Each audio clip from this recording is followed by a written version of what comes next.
আসসালামু আলাইকুম প্রিয় দর্শক, মজার রেসিপিতে আজকে অনেক মজা করে ভাপা পিঠা তৈরি করব। বাহির থেকে যে পিঠা কিনে নিয়ে এসে খান সেগুলোর চাইতে অনেক অনেক বেশি মজার অমৃতের সাথে ভাপা পিঠা রেসিপি দেখলে বুঝতে পারবেন কতটা মজার আর কতটা সুস্বাদু।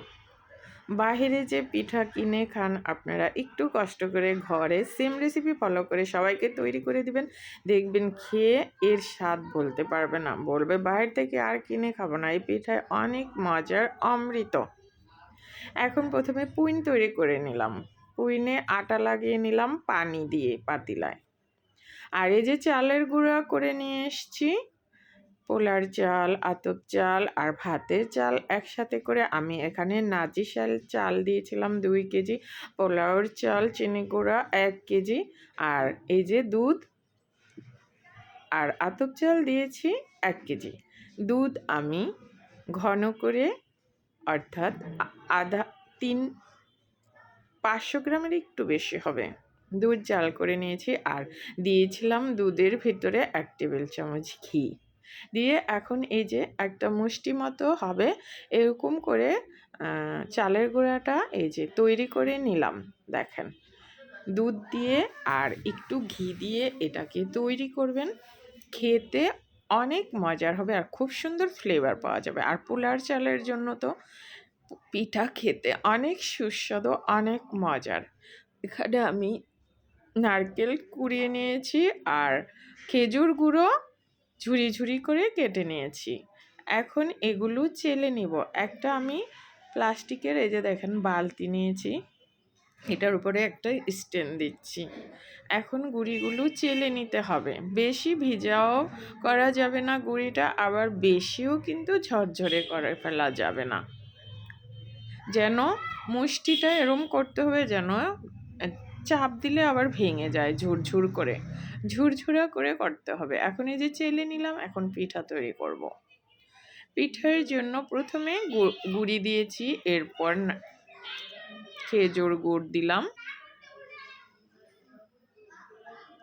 খেজুর গুড়টা চতুর্দিকে ছড়িয়ে ছিটিয়ে দিলে খেতে বেশি ভালো লাগে। এক জায়গায় স্তূপ করে দিয়ে রাখবেন না, তাহলে সমান জায়গায় মিষ্টিটা ছড়িয়ে পড়ে না। নারকেলটাও সেভাবেই ছড়িয়ে দিলাম। এরপর যে এখন উপরে আবার এই যে চালের গুঁড়া দিয়ে দিচ্ছি। দেখেন কত শর্টকাট পদ্ধতিতে পিঠাটা তৈরি করছি, কিন্তু খেতে কিন্তু অসম্ভব মজার হবে। আর দুধ আপনারা চাইলে গুঁড়া দুধও জাল করে নিয়ে এই পিঠা তৈরি করতে পারবেন। এখন পুইন বসিয়েছি, পুইনে এই যে পানি বলক চলে এসছে এ পর্যায়ে। এখন এই যে একটা পিঠা দিয়ে দিলাম, পানি বলক না আসা পর্যন্ত কিন্তু পিঠা দিবেন না। পানিতে যখন দেখবেন হাওয়া উঠতে শুরু করেছে সে পর্যায়ে পিঠা দিবেন। এই যে পিঠা দিয়ে এখন ঢেকে দিচ্ছি। এখন এই যে একটা উপরে সরা দিয়ে আবার ঢেকে দিলাম। একটা পিঠা হতে 3 মিনিটের বেশি সময় লাগে না। এখন আমি আরেকটা তৈরি করছি, সেমভাবে আমি চালের গুঁড়া দিয়েছি প্রথম, তারপরে খেজুর গুড়, তারপরে নারিকেল।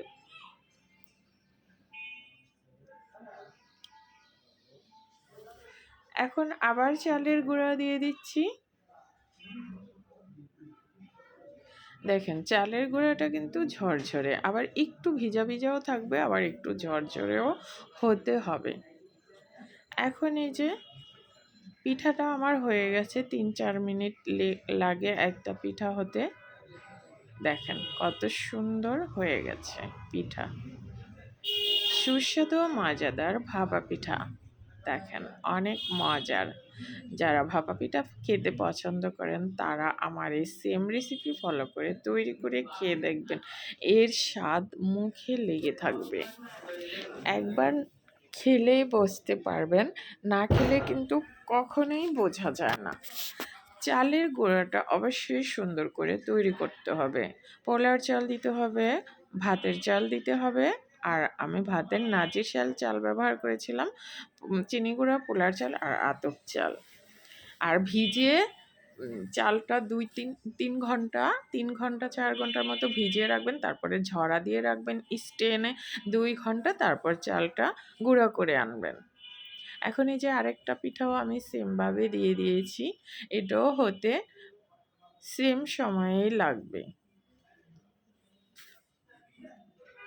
আর দুধটা জাল করে অবশ্যই একটু ঘি দিয়ে দিবেন, এতে করে ফ্লেভারটা এত সুন্দর আসে। এই যে দেখেন আমার পিঠাগুলো কিন্তু সব হয়ে গেছে, দেখেন কত মজার। যে খেয়েছে সবাই খেয়ে বলেছে অনেক সুস্বাদু, অনেক মজার। এই যে এখন কনকনে শীত, চাইলে এই সেম রেসিপিতে ধোয়া ওঠা ভাপা পিঠা তৈরি করে খেতে পারবেন সবাই। অনেক মুখে লেগে থাকবে এর স্বাদ। এখন অনেক শীত, পরিবারের সবাইকে তৈরি করে খাওয়াবেন, সবাই খেয়ে আপনার কাছে মুগ্ধতা প্রকাশ করবে, বলবে অনেক মজার হয়েছে। সবাই ভালো থাকবেন, সুস্থ থাকবেন। আর কনকনে শীতে ধোঁয়া ওঠা গরম পিঠা খেয়ে শরীরটাকে আর মনটাকে গরম করে নেবেন, অনেক মজার খেতে। দেখেন ভিতরটা লোভনীয় লাগছে না? খেতে কিন্তু অমৃত। রেসিপি ভালো লাগলে ফলো, সাবস্ক্রাইব করে নিয়মিত পাশে থাকবেন আশা করছি।